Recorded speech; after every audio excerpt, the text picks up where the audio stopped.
Condom use করা উচিত কিনা যদি এক কথায় বলতে হয় তাহলে অবশ্যই কন্ডম ব্যবহার করা উচিত এবং এটা স্বাস্থ্যসম্মত ও নিরাপত্তার জন্য খুবই গুরুত্বপূর্ণ।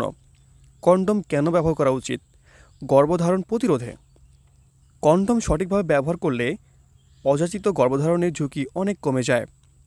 যৌন রোগ থেকে সুরক্ষার জন্য, যেমন এইচআইভি, গনোরিয়া বা এইডস জাতীয় যে রোগগুলো আছে তা থেকে সুরক্ষা নেওয়ার জন্য কন্ডম ব্যবহার করা খুবই গুরুত্বপূর্ণ একটি কাজ।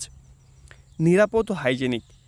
ব্যারিয়ার প্রোটেকশন হিসেবে কন্ডম সবচেয়ে সহজ ও সুলভ ও নিরাপদ পদ্ধতি।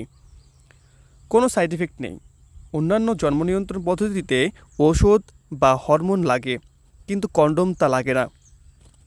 তাহলে কখন ব্যবহার করা উচিত?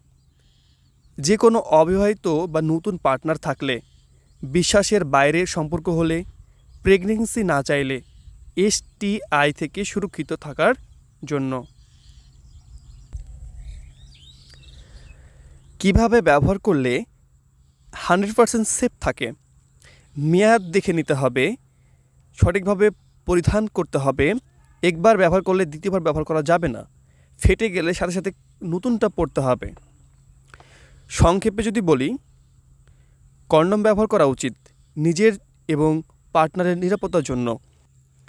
নারীর কন্ডম বা পুরুষ কন্ডম কোনটা সবচেয়ে ভালো? যদি এরকম কথা মাথায় আসে তখন আমরা এক কথায় বলতে পারি দুটোই কার্যকরী। কেননা নারী কন্ডম বা ফিমেল কন্ডম আর পুরুষ কন্ডম বা মেল কন্ডম দুটি নিরাপদ, কিন্তু কোনটা ভালো তা নির্ভর করে তোমার পরিস্থিতি, সুবিধা আর পছন্দের ওপর। নিরাপত্তার দিক থেকে দুটোতেই এসটিআই বা এসটিডি প্রতিরোধ আর গর্ভ নিয়ন্ত্রণ ব্যবস্থা রয়েছে। মেল কন্ডম বা পুরুষ কন্ডমের কার্যকারিতা 98% যদি সঠিকভাবে কেউ যদি ব্যবহার করতে পারে, তবে ফিমেল কন্ডম কার্যকারিতা 95% যদি সঠিকভাবে ব্যবহার করা হয় তখন। নিরাপত্তার দিক থেকে পুরুষ কন্ডম সামান্য বেশি কার্যকর। ব্যবহার করাটা সহজ কোনটা?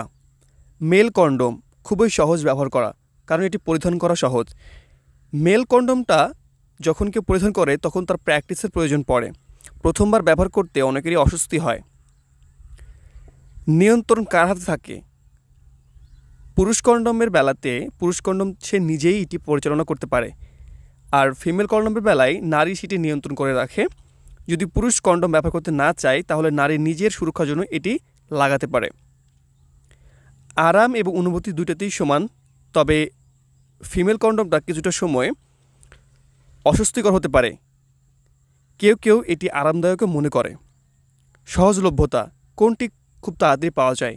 মেল কন্ডম বা পুরুষ কন্ডমটি সব দোকানে বা ফার্মেসিতে পাওয়া যায়, তবে মেল কন্ডমটা সব জায়গায় পাওয়া যায় না। তাহলে কোনটা ভালো?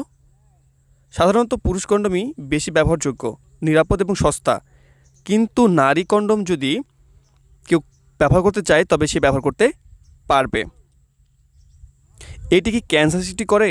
না, পুরুষ কন্ডম বা নারী কন্ডম কোনোটি ক্যান্সার সৃষ্টি করে না। এগুলো নিরাপদ এবং বিশ্বব্যাপী চিকিৎসা সংস্থা WHO অর্থাৎ হু এবং CDC দ্বারা অনুমোদিত। কেন কন্ডম ক্যান্সার সৃষ্টি করে না? কন্ডম ল্যাকটেজ, পলিউরেথন বা নাইট্রয়েল থেকে তৈরি। এসব উপাদান ক্যান্সারজনিত নয়।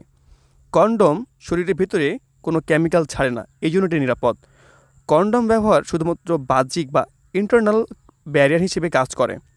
কন্ডমে ব্যবহৃত লুব্রিকেন্টও নন ক্যান্সারিক্যাল বা ক্যান্সার সৃষ্টি করে না, বরং কন্ডম ব্যবহার করা ক্যান্সারের ঝুঁকি কমায়, বিশেষ করে নারী ও পুরুষ উভয়ের জন্য এইচআইভি ভাইরাস থেকে সুরক্ষার জন্য।